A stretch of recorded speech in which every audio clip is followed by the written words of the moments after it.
தமிழக காவல்துறையினர் பல்வேறு மக்கள் பணிகளை மேற்கொண்டு வருவதால் மென்மேலும் நன்மதிப்பை பெற்று வருகின்றனர். காவல்துறை ஆய்வாளர்களை நேரில் சந்தித்து பொதுமக்கள் புகார் அளிக்கும் திட்டம், சாலை பாதுகாப்பு குறித்த விழிப்புணர்வு பாடல் வெளியீடு என சமூக அக்கறையோடு செயல்பட்டு வரும் காவல்துறையினரின் சிறப்புகள் குறித்து ஒரு செய்தி தொகுப்பை இப்போது பார்க்கலாம். தமிழகத்தில் உள்ள அனைத்து துறைகளிலும் 8 மணி நேரம் அரசு வேலை என்கின்ற போது இந்த மணி நேரங்களுக்கு உட்படாத துறை காவல்துறை வேலைதான்.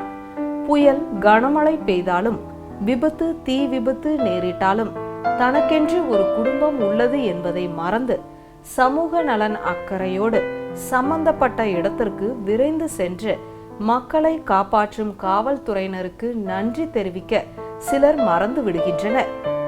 தமிழகத்தில் மற்ற மாவட்டங்களை ஒப்பிடுகையில் சென்னையில் பணிபுரியும் காவல்துறையினரின் பணி என்பது மிகவும் கடினமானது. எண்ணற்ற சாலைகளில் போக்குவரத்தை சரி செய்வது, முக்கிய தலைவர்களுக்கு இரவு பகலாக பாதுகாப்பு கொடுப்பது, மக்கள் அதிகம் கூடும் இடங்கள், வழிபாட்டு தலங்கள் என எண்ணற்ற இடங்களில் அல்லும் பகலும் அயராது சமூக பணிகளை மேற்கொண்டு வருகின்றனர் காவல்துறையினர். சென்னை மாநகர காவல்துறை ஆணையர் விஸ்வநாதன் அண்மையில் அறிவித்தபடி பொதுமக்கள் புகார் மனுக்களை பெறுவதற்கு காவல்துறை ஆய்வாளர்கள் காலை மாலை என 2 வேளைகளிலும் பல்வேறு பணிகளுக்கு இடையே புகார் மனுக்களை சம்பந்தப்பட்டவர்களிடம் நேரில் பெற்று உரிய நடவடிக்கை எடுத்து வருகின்றனர். திடீர் போராட்டம், உண்ணாவிரதம் என பல்வேறு அமைப்புகள் அறிவித்து செயல்படுத்தினாலும் அங்கேயும் பாதுகாப்புக்காக கால் கெடுக்க நிற்பவர்கள் நம் காவல்துறையினர். சீர்கெட்டு கிடக்கும் சில மனிதர்களை கூட நல்வழிப்படுத்தும் ஆற்றல் படைத்தது நம் காவல்துறை என்பதை பலரும் மறந்துவிட்டு அவர்களை பற்றி புறம் பேசுகின்றனர். தமிழகத்தில் யார் ஆட்சிக்கு வந்தாலும் தங்களின் நிலைப்பாடு ஒரே நிலைதான் என்று சட்ட விதிகளுக்கு உட்பட்டு கடமை ஆற்றுபவர்களும் இவர்கள்தான். கடந்த காலங்களில் எத்தனையோ கொள்ளை, வழிப்பறி சம்பவங்கள் நிகழ்ந்த போது இருபுற சக்கரம் கொண்டு குற்றச் செயல்களில் ஈடுபட்டோரை பிடித்து சட்டத்தின் முன் நிறுத்தியவர்கள் காவல்துறையினர். எனினும் பாதிக்கப்பட்டவர்கள் முதலில் குறை சொல்வது காவல்துறையைத்தானே. சுயநலத்தோடு வாழும் மக்களிடையே பொது நலத்தோடு பணியாற்றும் அரசு பணியாளர்களில் சிறந்தவர்கள், பாராட்டுக்குரியவர்கள் நம் காவல்துறையினர்.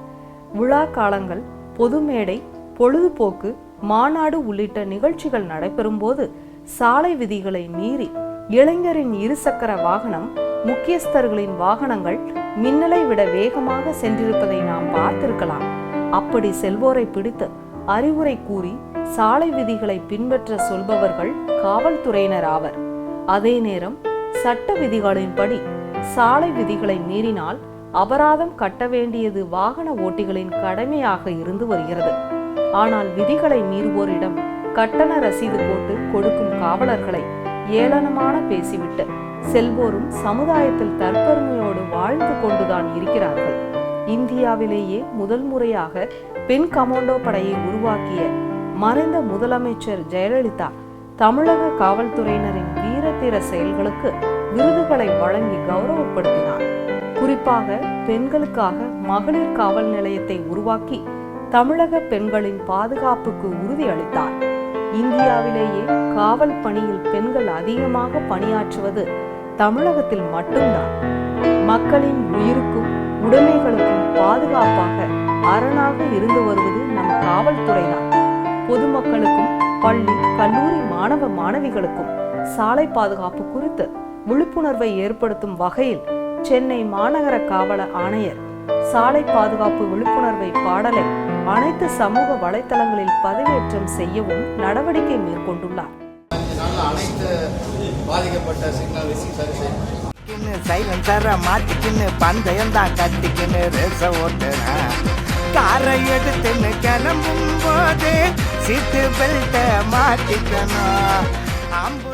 ஒட்டுமொத்த தமிழக மக்களிடையே பெரும் வரவேற்பை பெற்றுள்ளது. ஒரு பானை சோற்றுக்கு ஒரு சோறு பதம் என்பது போல ஒரு பாடல் மூலம் சாலை விபத்துகளை தடுக்க காவல்துறை மேற்கொண்ட நடவடிக்கை காலத்தால் மறக்க முடியாத ஒன்று.